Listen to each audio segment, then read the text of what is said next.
And welcome back here on Real Ag Radio on Rural Radio Channel 147. We're going to talk about maximizing yield potential by minimizing nitrogen loss as part of a product spotlight. Now on the phone, we're pleased to have Jason Smith. Jason works in or with nitrogen stabilization products with Corteva.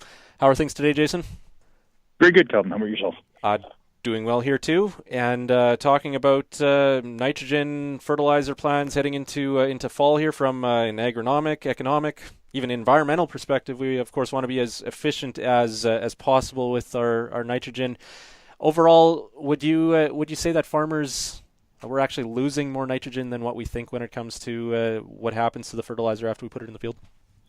Yeah, I would say that's a pretty accurate statement. I mean, obviously there's going to be some variability given environmental conditions, but generally I would say that guys tend to underestimate the amount of nitrogen that they're losing.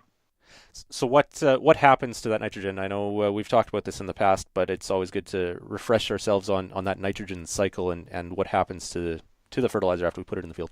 Sure. So really there's three primary true loss mechanisms for nitrogen when we apply it in a fertilizer form. I think two of them are pretty well understood, and one's a little more enigmatic. So, the two that are really well understood would be volatilization loss, and certainly for guys that are doing, say, anhydrous ammonia, they understand volatile loss because it's pretty easy to see. If you're not putting the product in deep enough, you can see it gassing off as we're applying it. Certainly, volatilization loss is a big concern when we have customers doing surface application of urea. Leaching, that would be the form of nitrogen loss when we have nitrates being moved out of the root zone, especially or more problematic in coarser textured grounds. Guys, I think, understand that one very well. But the one that tends to be probably the most poorly understood is denitrification losses. And that would be when we have nitrate nitrogen converted into various forms of nitrogen gas, and it percolates up through the soil and is lost.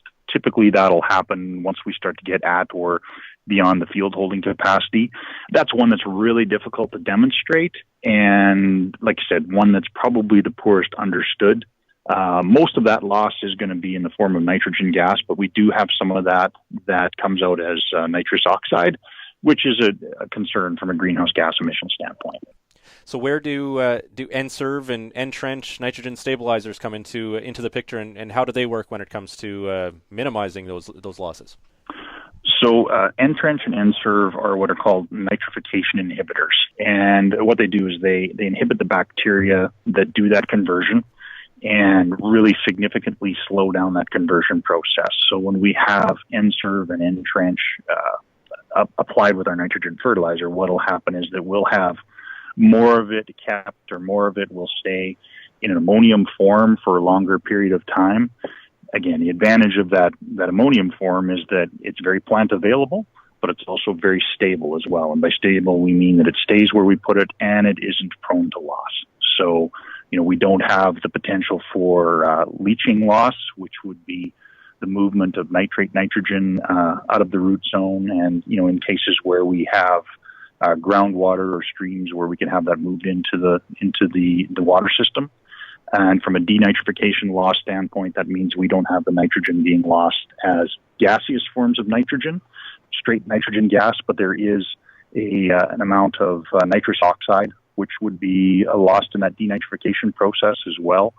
Not significant from a nitrogen standpoint, but certainly from a greenhouse gas emission standpoint, it's a pretty significant concern, just given that nitrous oxide does have a multiplier effect of about 300 times what carbon dioxide would have. And just finally then, Jason, you also have a program in terms of an offer for farmers who are using N-Serve this fall? Yep. So our program is really driven around farmers making the investment in application equipment. Really the most practical way for N-Serve to be put down is through a direct injection system. So we'll typically refer to that as a Raven Sidekick system. The program that we've got for this fall encourages and supports customers in making that investment. So for a customer that buys a Raven Sidekick and then 1,000 acres of N-Serve or a tote of N-Serve, give them 16 bags of seed. And that's their choice of either the Brabant seed or the DuPont D series. And that would be for spring of 2019. In addition to that, we do also have our technology adoption program, and that would pay 50 cents an acre for a 3-year period. So essentially, $500 rebate for every tote of N-Serve that a customer would apply over a 3-year period. Okay. Wow. Well, thanks for your time again, Jason. Okay. Thanks very much, Calvin.